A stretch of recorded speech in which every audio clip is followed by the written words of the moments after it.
ನಾನು ಅಲ್ಲಿ ನಿಮ್ಮ ಜಿಲ್ಲಾ ಪದಾಧಿಕಾರಿಗಳು ಫಸ್ಟ್ ಗಮನಕ್ಕೆ ತಗೊಂಡು ಒಂದು ಹಾಸ್ಪಿಟಲ್ಗೆ ಒಂದು ಪೇಷಂಟ್ ಯಾವುದೇ ಒಂದು ಇಂಜುರಿ ಆಗುವಂತ ಫಸ್ಟ್ ಇನ್ಫಾರ್ಮೇಶನ್ ಎಲ್ಲಿ ಹೋಗುತ್ತೆ, ಪೊಲೀಸ್ ಸ್ಟೇಷನ್ಗೆ ಹೋಗುತ್ತೆ.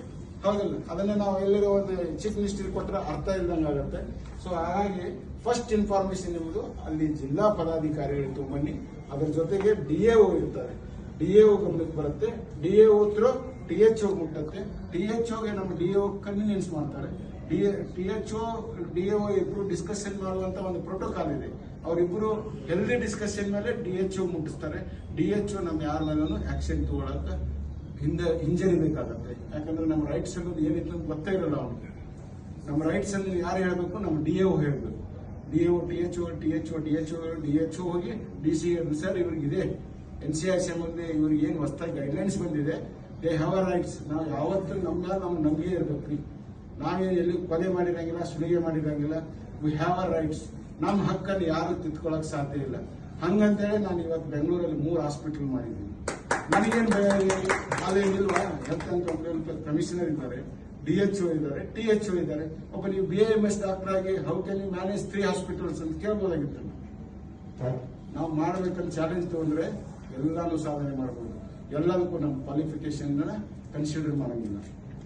ಬಟ್ ಒಂದು ನಮ್ಮ ರೈಟ್ಸ್ ರೆಗ್ಯುಲೇಷನ್ಸ್ ಏನಿರ್ತಾವೆ, ರೂಲ್ಸ್ ಏನಿರ್ತಾವೆ, ಅದನ್ನು ಸ್ವಲ್ಪ ನಾವು ಲಿಮಿಟೇಷನ್ ಅಲ್ಲಿ ಇಟ್ಟು ಮಾಡಿದ್ರೆ ಮಾತ್ರ ಯಾವತ್ತೂ ನಮಗೆ ಯಾರನ್ನು ಕೈ ಹಚ್ಚಂಗಿಲ್ಲ. ನಮ್ಮನ್ನು ಪಬ್ಲಿಕ್ ಅಲ್ಲೇ ನೆಗೆಟಿವ್ ಪಾಯಿಂಟ್ ಆಗಿ ಥಿಂಕ್ ಮಾಡಂಗಿಲ್ಲ. ಇದ್ರ ಜೊತೆಗೆ ಸೋಷಿಯಲ್ ಮೀಡಿಯಾ ಬಗ್ಗೆ ಬಹಳ ಒಂದು ಸ್ವಲ್ಪ ಸೂಕ್ಷ್ಮವಾಗಿ ಇರ್ಬೇಕೆಲ್ಲರೂ. ಸೋಷಿಯಲ್ ಮೀಡಿಯಾದ ಬಹಳ ಇಶ್ಯೂ ಇದೆ. ಯಾಕಂದ್ರೆ ಅವ್ರಿಗೆ ಗೊತ್ತಿಲ್ಲ ನಮ್ದು ರೈಟ್ಸ್ ಏನಿದೆ ಮಾಡ್ತೀವಿ. ಅವರ ಸೀದಾ ತಗೊಂಡ್ ಬರ್ತಾರೆ ಆ ಇಶ್ಯೂ, ನ್ಯಾಚುರೋಪತಿ, ಯೋಗ, ಆಮೇಲೆ ಹೋಮಿಯೋಪತಿ ಎಲ್ಲರನ್ನು ತಂದು ಗುಡಿ ಹಾಕಿ, RMP ಹಾಕಿ ಎಲ್ಲರನ್ನು ತಂದು ಗುಡಿ ಹಾಕಿ ನಮ್ದಲ್ಲಿ ಹಾಕ್ಬಿಡ್ತಾರೆ. ನಾವು ಅವ್ರಿಗೆ ಸ್ಪಷ್ಟತೆ ಕೊಡಬೇಕು. NCIC ಅನ್ನೋದು ಏನಿದೆ, ISM ಡಾಕ್ಟರ್ ಅಂದ್ರೆ ಏನು, ನಮ್ಮ ಹತ್ರ ರೈಟ್ಸ್ ಇತ್ತ. ನಾವು ಯಾರನ್ನು ಕ್ಲಿನಿಕ್ ಅನ್ನು ಕ್ಲೋಸ್ ಮಾಡಿ ವಾಪಸ್ ಬ್ಯಾಕ್ ಹೋಗುವಂಥದ್ದು ಯಾವತ್ತೂ ಮಾಡಬಾರ್ದು. ಯಾಕೆ ಹೋಗ್ಬೇಕು ಹೇಳಿ? ಅವ್ರೇನು ಗುಂಡು ಹಾಕ್ತಾರೆ? ನಮ್ಗೇನು ನೋಟಿಸ್ ಕೊಟ್ಟ ತಕ್ಷಣ ಕ್ಲಿನಿಕ್ ಅನ್ನು ಕ್ಲೋಸ್ ಮಾಡಿಬಿಡ್ತಾರೆ. ಕ್ಲೋಸ್ ಮಾಡೋರಿದ್ರೆ ಅಂತಂದ್ರೆ ಅವ್ರು ನಾವು ಓಡೋದ್ರೂ ಬಿಡಲ್ಲ. ನೆಕ್ಸ್ಟ್ ಡೇ ಆದ್ರೂ ಬಂದು ನಮ್ಮ ಕ್ಲಿನಿಕ್ ಅನ್ನು ಕ್ಲೋಸ್ ಮಾಡ್ತಾರೆ.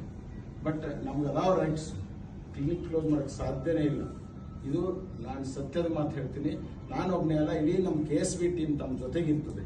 ನಿಮ್ಗೆ ಏನೇ ಸಮಸ್ಯೆ ಆದರೆ district PST, KSB team, divisional team ಎಲ್ಲ ಇವಾಗ divisional wise, PST wise, state wise work ಮಾಡುವಂಥದ್ದು ನ್ಯಾಷನಲ್ ಇಂಟಿಗ್ರೇಟೆಡ್ ಮೆಡಿಕಲ್ ಅಸೋಸಿಯೇಷನ್ ಏನಿದೆ, ಇದೆಲ್ಲ ನಮಗೆಲ್ಲ ಒಂದು ಅನ್ನ ಹಾಕುವಂಥದ್ದು. ನಮ್ಮ ತಾಯಿ ಏನು ನಮ್ಗೆ ಹಾಲು ಉಣಿಸಿ, ಅನ್ನ ಉಣಿಸಿ, ನಮ್ಮನ್ನು ಸಾಕಿ ಜೋಪಾನ ಮಾಡಿ ಇಲ್ಲಿ ತನಕ ತಂದಿದ್ದಾರೆ. ಇನ್ನು ನಮ್ಗೆ ಪ್ರಾಕ್ಟೀಸ್ ಮಾಡಕ್ ಬಿಡಲ್ವಾ? ಅದಕ್ಕೆ ನಾವು ರೈಟ್ಸ್ ತಗೊಳಕ್ ನಮ್ಮ ಹತ್ರ ರೈಟ್ಸ್ ಇದೆ. ರೈಟ್ಸ್ ಇಲ್ಲ ಅಂತಿಲ್ಲ. ಆ ರೈಟ್ಸ್ ನಾವೆಲ್ಲರೂ ಯುನೈಟ್ ಆಗಿ ಒಕ್ಕೊರಿನ ಅಭಿಪ್ರಾಯ ಮುಖಾಂತರ ಏನ್ ಟೀಮ್ ಡಿಸ್ಕಷನ್ ಮಾಡಿ, ಈಗ ನಾನೊಬ್ಬ ಇವತ್ತಿರ್ಬೋದು, ನಾಳೆ ಇನ್ನೊಬ್ರು ಪ್ರೆಸಿಡೆಂಟ್ ಆಗ್ತಾರೆ. ಸೊ ಆ ಪ್ರೆಸಿಡೆಂಟು ಹುದ್ದೆಗಳ ಮುಖ್ಯ ಅಲ್ಲ. ನಾವೇನು ಯುನೈಟ್ ಆಗಿ ಒಕ್ಕಟ್ಟಿನಲ್ಲಿ ಬಲ ಇದೆ ಅಂತಾರಲ್ಲ, ಆ ಬಲ ನಾವು ತೋರಿಸಿದ್ರೆ ಯಾವತ್ತೂ ನಾವು ಯಾವ ಫೇಲ್ಯೂರ್ ಆಗೋದಿಲ್ಲ ಅಂತ ನಾನು ಹೇಳಿ, ಇವತ್ತೇನು ನನ್ನನ್ನು ತಾವು ಹಾವೇರಿ ಜಿಲ್ಲೆಯಲ್ಲಿ ಕರೆಸಿ ಒಂದು ಈ ಮಾತಾಡಲಿಕ್ಕೆ ಅವಕಾಶ ಮಾಡಿಕೊಟ್ಟಿದ್ದೀರಾ.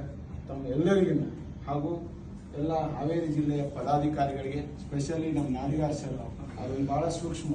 ಯಾಕಂದ್ರೆ ಇದು ಬಹಳ ಒಂದು ಸಾಧು ಸಂತರ ಅಡ್ಡಾಡಿರುವಂತಹದ್ದು, ಓಡಾಡಿರುವಂತ ನೆಲ, ಕಾಗಿನೆಲೆ ಹೌದು, ಸರ್ವಜ್ಞ ಇರ್ಬೋದು, ಆಮೇಲೆ ಕನಕದಾಸರು ಇರ್ಬೋದು, ಆಮೇಲೆ ಸುಮಾರು ಮಹಾನ್ ಸಾಧು ಸಂತರಾಗಿ ಹೋಗಿದ್ದಾರೆ, ಸುಮಾರು ಕ್ರಾಂತಿಕಾರರಾಗಿ ಹೋಗಿದ್ದಾರೆ.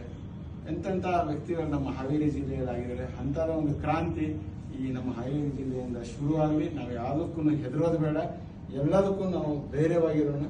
ಎದೆಗುಂದದೆ ನಮ್ಮ ಏನು ರೈಟ್ಸ್ ಇದೆ ನಾವು ಕೇಳಲಿಕ್ಕೆ ನಾವು ಯಾವತ್ತೂ ಹಿಂದಿರೋದು ಬೇಡ ಅಂತ ಹೇಳಿ ಇವತ್ತು ಅವಕಾಶ ಮಾಡಿಕೊಟ್ಟಂತ ನಮ್ಮ ನಾಡಿಗಾರ್ ಸರ್ ಅವರಿಗೆ, ಹಾವೇರಿ ಜಿಲ್ಲೆ ಪ್ರೆಸಿಡೆಂಟ್ರು ಮತ್ತು ಸೆಕ್ರೆಟರಿ ಆದಂಥ ನಮ್ಮ ಕಳಸದ್ ಸರ್ ಹಾಗೂ ಗೌಡರ್ ಸರ್ ಟ್ರೆಜರರು ಮತ್ತು ಇನ್ನುಳಿದ ಎಲ್ಲ ನನ್ನ ಸೀನಿಯರ್ ಆಗಿರ್ತಕ್ಕಂಥ ಎಲ್ಲ ನಮ್ಮ